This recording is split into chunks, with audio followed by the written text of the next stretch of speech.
ઓસ્ટ્રેલિયામાં નોકરી કરતા અને આઈટીની અંદર અભ્યાસ કરેલો વિદ્યાર્થી છે પ્રેમ ઝાના વાત કરી અને ચમત્કારિક વાતમાં આવી જતા રાજકોટના જે ભુવા છે સતીશ રામજી ધામી ભુવાજી જે ગુંદાવાડી 22 રહે છે 30 વર્ષથી એવું જોવાનું દુગ્ધ મટાણું કામ કરે છે બ્રહ્મા નાખવાનું કામ કરે છે. આ ભુવો છે મૂળ કેટરસનો ધંધો કરતો હતો અને અગાઉ પણ એની સામે ફરિયાદ હતી તેવી અમારી પાસે પણ પૂરતી માહિતી હતી.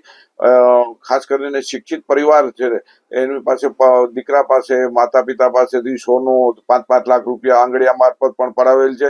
આવી હકીકત સામે આવતા હવે લોકોએ જાગવાની જરૂર છે. શિક્ષિત સમાજ પણ બૌદ્ધ સમાજને અસર કરતા હોય જાગૃત થવાની જરૂર છે અને આપણે કઈ સદી તરફ જઈ રહ્યા છીએ તેવો પણ પ્રશ્ન ઉઠે છે અને લોકોએ જાગૃત થઈ હિન્દુ મુસલમાન કે ક્રિશ્ચિયન કોઈ પણ વ્યક્તિ આવા લેપાગુ ભુવાથી ભોગ બન્યા હોય કે મુંજાવરથી થયા હોય તો ફરિયાદ કરવા આગળ આવવું જોઈએ તેવી વિજ્ઞાન જાથા અપીલ કરે છે. કુલ 28 લાખ રૂપિયાની છેતરપિંડી હકીકત સામે આવી છે.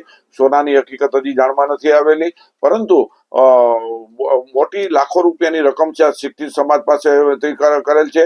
ધંધો બેરોજગાર જેવી પરિસ્થિતિમાં નિર્માણ કરી દીધું છે.